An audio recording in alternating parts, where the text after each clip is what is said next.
Londres tient Vladimir Poutine pour responsable. Et pour cause, la tentative d'empoisonnement perpétrée en mars contre l'ex-agent double russe Sergei Skripal et sa fille Yulia. Une mise en cause réfutée par Moscou devant le Conseil de sécurité de l'ONU. La France, l'Allemagne, les États-Unis et le Canada annoncent avoir entièrement confiance dans les conclusions de l'enquête britannique.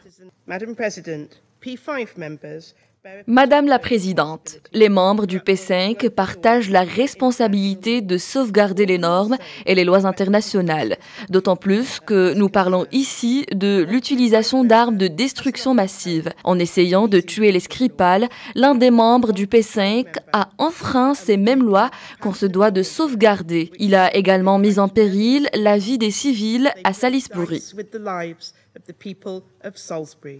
Dans un communiqué commun, les dirigeants des 4 puissances occidentales ont déclaré croire que l'attentat a été perpétré par 2 officiers du service de renseignement militaire russe. En réponse aux conclusions britanniques, l'ambassadeur russe Vassili Nebenzia accuse Londres de présenter un cocktail de mensonges sans fondement.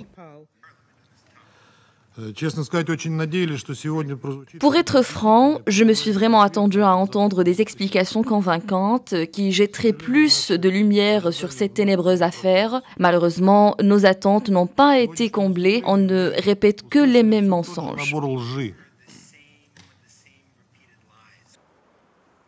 Depuis le départ, Londres accuse la Russie d'être à l'origine de l'attaque, mais celle-ci nie toute implication. L'affaire avait engendré une grave crise diplomatique entre le Kremlin et les Occidentaux, un litige débouchant sur une vague d'expulsions croisées de diplomates et l'adoption de sanctions économiques par les États-Unis. Les auteurs de l'attaque, Alexander Petrov et Ruslan Bochirov, identifiés par la police britannique comme étant des ressortissants russes, font l'objet d'un mandat d'arrêt pour conspiration en vue de commettre un meurtre, tentative de meurtre et usage et possession de Novichok.